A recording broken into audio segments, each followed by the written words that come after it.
Welcome to Certain Media DIY Musician Secret number 24, how to package my album for release. And we're doing this one because packaging an album for release without a plan to do it can be really difficult. If we don't make a plan, we fail, right? So here's how we typically plan a release at Certain Media. Exactly. The first thing you're gonna need is great copy. If you don't know what I mean by that, refer to How to Write Great Copy. The key here is that your plan should come in phases. Phase 1, finish your music first. Why am I saying that? That is the most important thing you got to do, because if you don't finish your music, you won't have anything else to properly plan a solid foundation on. You'll just be planning on, pipe dream, expectations, and false hope for people who want a product. So anyway, finish the music. Then after you do that, it'll be much easier to do every other aspect of planning your album release. Exactly. At the very least, get the music done. If you want to figure out your single, what song is going to be a single, you should maybe start planning a video for that. Ultimately, this is going to streamline your music release process if you get the music done first. So phase 2 is to get your album artwork done by a professional. Now, if you're a professional graphic designer or you're really good at drawing, like people pay you to draw, then go for it. Go for it. But if not, you're going to want to hire somebody to do it, or if you have a friend that you can trade, barter, go ahead and do that. Exactly. And another really good thing to do in the process is find out what you want and what your concept is before you go to the professional. You save a lot of time and a lot of money there. It's way easier to make the art when you have the music for someone to listen to. Even if you're doing it yourself, you're going to want to listen to that song while you're making the art. It should inspire what you make. So if you're not doing that in your process for the album artwork, you need to start doing that. It's a great way to promote the album as well. Just by putting the album art on social media, people will wonder, oh, what is this for? I don't know what this thing is. So it might create some curiosity, which is one of the things that we play on in Intro to Sales Funnels for DIY musicians. Phase 3 is video. You must have video. If you want people to engage with your content, video is probably the best option you have. But seriously, some of my favorite songs in the history of me knowing things about music have had amazing music videos to go with them. For real. I mean, there's a lot of good ones out now, but some of my favorite videos of all time made me fall in love with the song. Now, I was already into the song, typically that's why I'm watching the video, but like a really good video can make you have a totally different experience. It doesn't have to be one you make. If you can't make video, if you don't have a camera, you don't have a good camera on your smartphone, borrow footage. There's actually footage out there that's called fair use that you can rip from the internet and put over your song, and that then becomes kind of a compelling piece of content that you can put out that's moving and is going to capture people's attention.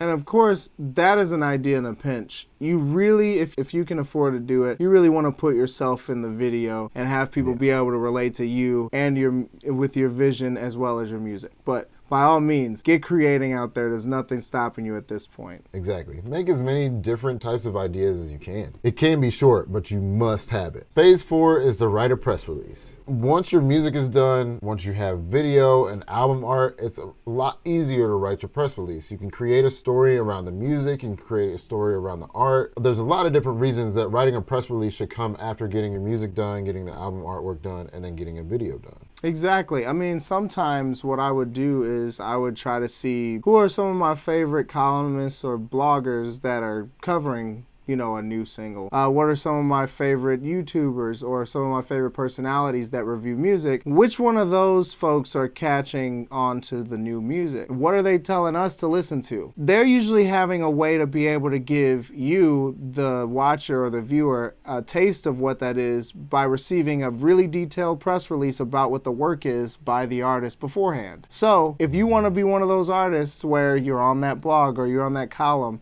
and you want somebody else to really give the reader an idea of where you're coming from, make sure that you have a great press release. And we'll talk more about this in having an album release party, but you're trying to get press. You want reviews. And so writing a press release and having a video to send to somebody that's in the newspaper world or in the radio world are two major components of how you're going to promote your music. And they help you promote your music too. So it's a lot more credible when somebody in the news media says this is a great album versus you saying it for yourself. And the other thing about this is if you keep your messaging strong from the beginning, no one can steer your narrative away from where you want one to go. You really want to be in control of the narrative of your music. Doing a press release that has really strong writing, really persuasive, is going to be a big factor in how the narrative of your music comes out to the public. Now we're going to talk about blog reviews. That's not press per se, but it is another way to get your music promoted. Indeed. Have you ever done any work with any blogs or gotten a review or anything like that? I've been in the process of creating my blog for years now, and it takes a while to get into good, rhythm of that. I actually used to cover a lot of music around the city, and I had an internet radio show of my own that I would also write for. In the process of doing that, I learned really how to encapsulate a feeling or, a vibration that I might want to describe to someone else within going to shows and then regurgitating my experiences with that. And this is what a lot of bloggers or columnists do in trying to iterate how you should be into it. So when you're trying to figure out what blogs that you even want to be a part of, just take some of the content that you are, in favor of digesting and go to those sources and see what they have to offer. Yeah, chances are you're already following some blogs, or you know of some major publications that have good blogs like Pitchfork or something like that, that you can go and look and see who reviews your type of music, send it to them. Now, it's not easy to get reviews or to get on podcasts. So the pro tip here is to listen and engage with those blogs and those podcasts before you ask for an interview or a review. Indeed. And you get your music to them early. Make them feel special. This is about making a connection with these people so that you can grow a relationship. Another part of that pro tip is when you approach them, kind of butter them up a little bit. Say that you like what they do, and it shouldn't be false. Like, you're following these people because you like their blog or like their podcast. So tell them that and then ask for what you're doing. If you're sending an email, just say, hey, I really love fill in the blank podcast or fill in the blank blog. I love all of what you do. Maybe mention something specific that you read or that you heard, and then say, I would love it if you, and then fill in the blank, whether that's come on your podcast, come on your show, however that goes. Hang out, yeah.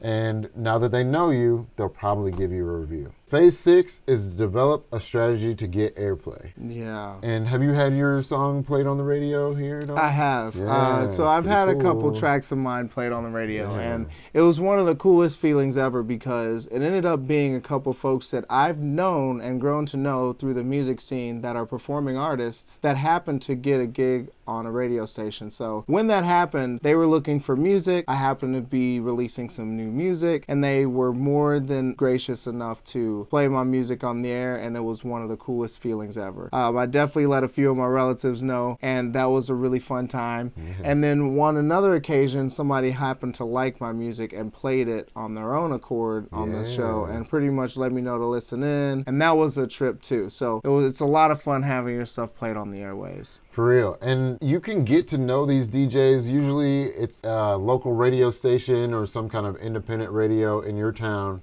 where you can go on the website, find out what shows play your type of music, email the DJ. Most likely they'll hit you back because a lot of people are hitting them up. But if it's a person that's local, they tend to respond. Even if they're not going to play your music, they'll let you know why. If you can get your music to them, that gets out to way more people than you could hit just on your own. Indeed. It's worth trying out if you haven't done it before. And if you know somebody at your local radio station, support your local radio station. Phase 7 is to post your music everywhere you can. Digitally, posters, whatever you can do to get it out there. You need to register with the Library of Congress first. We have a secret number 9 is about that. Make sure you're registered with your PRO, ASCAP or BMI, and then you can publish your music wherever you like. So hopefully you got a business set up to receive funds online. If you don't, we actually have a secret for that too. That's number 12. But if you do have your business set up, it's a great way to get your music out there. In addition to radio, in addition to getting blog reviews and press, you distribute music digitally, right? Indeed. How's that going for you? Oh, it's excellent. In fact, I've really utilized posting music online before I post it to, any of the major streaming brands. I use it as an R&D exercise. And it's really cool because what I find myself doing is posting it on any platform for free that I access process and have a lot of engagement on already. Then folks engage with the media, and sometimes that might call for refining the work. Sometimes it might call for another edit of the work. You know, in addition to home recordings and stuff and finding different ways to listen, in the same vein, it's nice to put your works on different social media platforms to see how they perform on the different platforms. Exactly. That R&D, that research and development is key. If you don't test the market, you're not going to really know what people like and what to make more of and kind of mimic in the future. The last phase is phase number 8, and that's to host a release party. You've worked long and hard on this album. Now it's time to tell people about it. Celebrate the hard work that you did. Release parties are sometimes my favorite part of the process. Yeah. Because it's close to the point of being finished with the project at large. You know, the hardest part, you know, is getting to that final day of the show and having everything execute. But seriously, it's one of the best parts of the experience because it's what everybody's going to be talking about after they hear the music. Exactly. People will interact with your music online, but having that release party is going to give them hopefully an experience that they won't forget and they'll continue to talk about for years to come and help you make new fans. Just remember, you can use bartering for any of these phases, and you probably should because a lot of times we don't have a big budget to release an album. That's Certain Media DIY secret number 24. Next, we're going to get into Certain Media DIY musician secret number 25, how to book an album release party.